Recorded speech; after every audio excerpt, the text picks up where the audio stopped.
Producers need to constantly evaluate every aspect of their operation to help ensure they're profitable and sustainable. Cattleman to Cattleman reporter Brad Bulla is in East Tennessee to learn how one Angus operation is using careful research, planning, and data to reach their goals. McGinn Angus might not look unusual. They're putting up hay and caring for their cattle like any other producer in East Tennessee. But John McGinn founded this operation only a few years ago, after a business career far from the farm. I got my first Angus cattle in 2018. I started out with commercial cattle initially. I bought this place. I escaped Northern Virginia, living in a townhouse, and I wanted a little land. And when I got the land, my neighbor had some commercial cattle, and it was kind of like, well, you know, I can either mow it or I can let them mow it. So I started with commercial cattle. Found out quickly that there wasn't any way for me locally to make money with commercial cattle. John's career in finance and information technology included lots of experience with data analysis. So on the farm, he analyzed his market opportunities and quickly shifted to a purebred operation focused on creating exceptional Angus female genetics. There's always a market for elite cattle. And because I didn't have so many cattle, it was like, well, why don't I do an evaluation and figure out what would be the ultimate cow.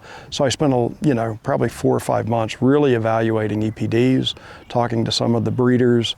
I had some really good mentors along the way to talk what they were doing, right, wrong, or indifferent, just to learn from. By nature, I ask a lot of questions, so I asked a whole lot of questions. And then I got on the whiteboard and I put together what I thought would be, a great cow, genetically. In fact, John created his own algorithm to select the highest value traits, and he ended up producing what was, at the time, the #1 Angus heifer in the nation. So, I got either lucky or my algorithm really does work, but the balance was great because, that first heifer had all of those traits, and she was #1 in the breed for $C, $B, and $F when she came out, with calving ease, with a big, I think her yearling weight was like a 198. So she was great across the board. Her structure was really good. And, she performed. My genetics are for sale. I really am trying to breed the best donors in the breed.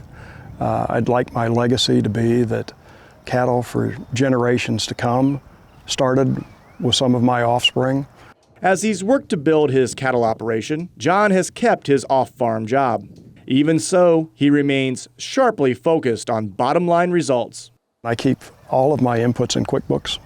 So, I run all sorts of reports. I know what it takes me to keep a cow for a year. I know right down to the penny what it cost me for embryos to make them. So, I really track all of my inputs. Obviously has a lot of knowledge, so he's unique in that he can tell you down to the penny what he has in his cattle. I think he's very data driven, tracking his costs, his inputs, and then the results at the end. West Hills Tractor is where John turned when he bought the farm and needed machinery to get the land in shape and to begin cutting and baling his hay. So when John first came around, we obviously didn't know him. He wanted to get into the cattle business and needed a supplier for tractors and hay tools and other farm equipment. But he was basically starting from scratch. He bought some property, didn't have any cattle, didn't have any equipment.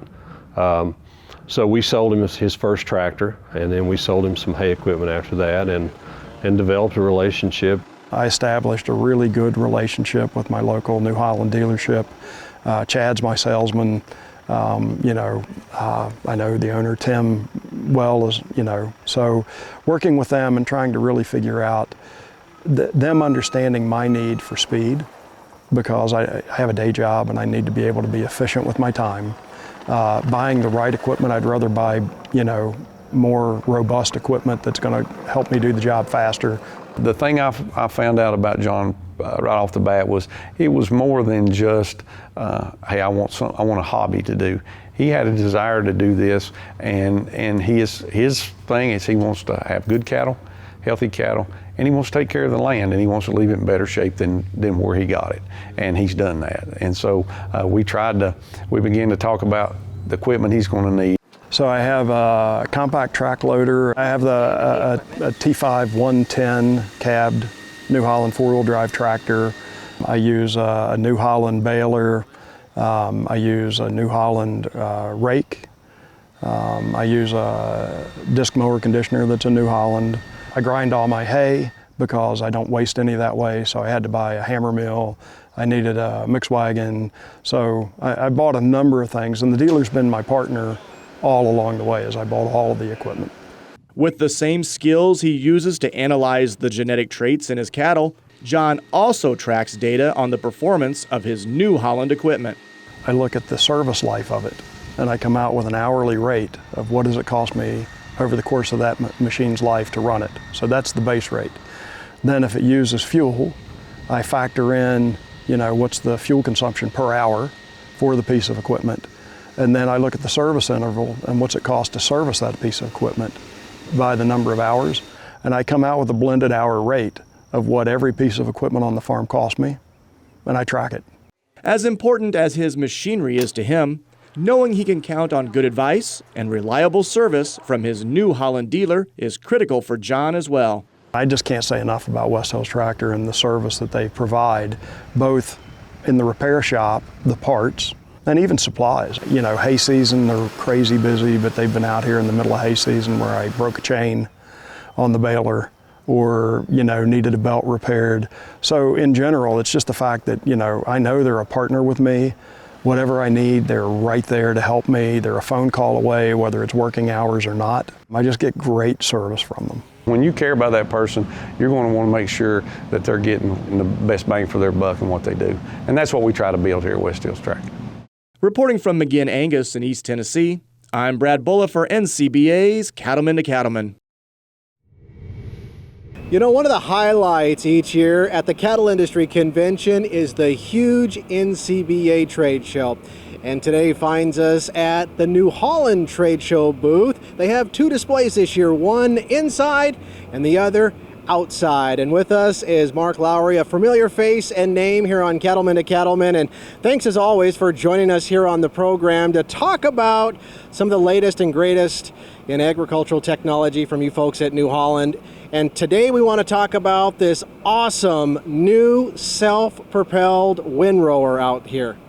Well, thanks, Russell. And first of all, we're excited to be back in Nashville. A little different time of the year, but really our coming out party for trade shows as we start to think about the end of 2021. But behind me is one of the most productive self-propelled windrowers in the industry. It's our new, for model year 22, speed rower. And really the main points are precision and productivity. The machine behind me has one of our widest heads at 19 feet, and this machine is capable of operating with auto guidance at 20 miles per hour in the field with available 30 mile per hour road transport. So when we talk about productivity, this is it.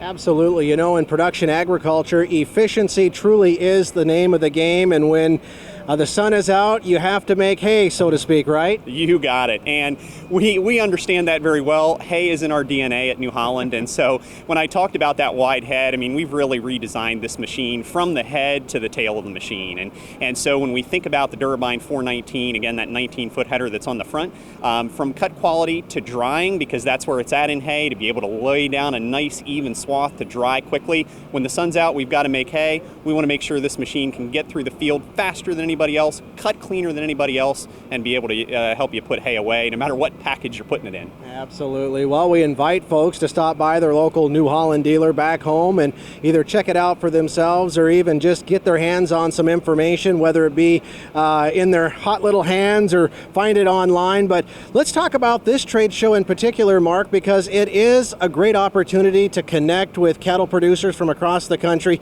introduce them to some new technology like this, and just most importantly, network and have a little conversation. You got it. This is the best opportunity for us to be connected with customers. Look, our engineers and our field test folks are out in the field working with them. Guys like myself that might be behind a desk a little more than what we like, get an opportunity to talk to real cattlemen here at events like this. So we look forward to it, and again, happy to be back at this industry convention because it's so important for us to talk to the people that are dealing with issues every day. Well, as always, we appreciate you joining us here on Cattleman to Cattleman and talking about some of your new technology available to farmers and ranchers across this great country of ours. Well, thanks, Russell, and we're looking forward to a good next couple of days here in Nashville.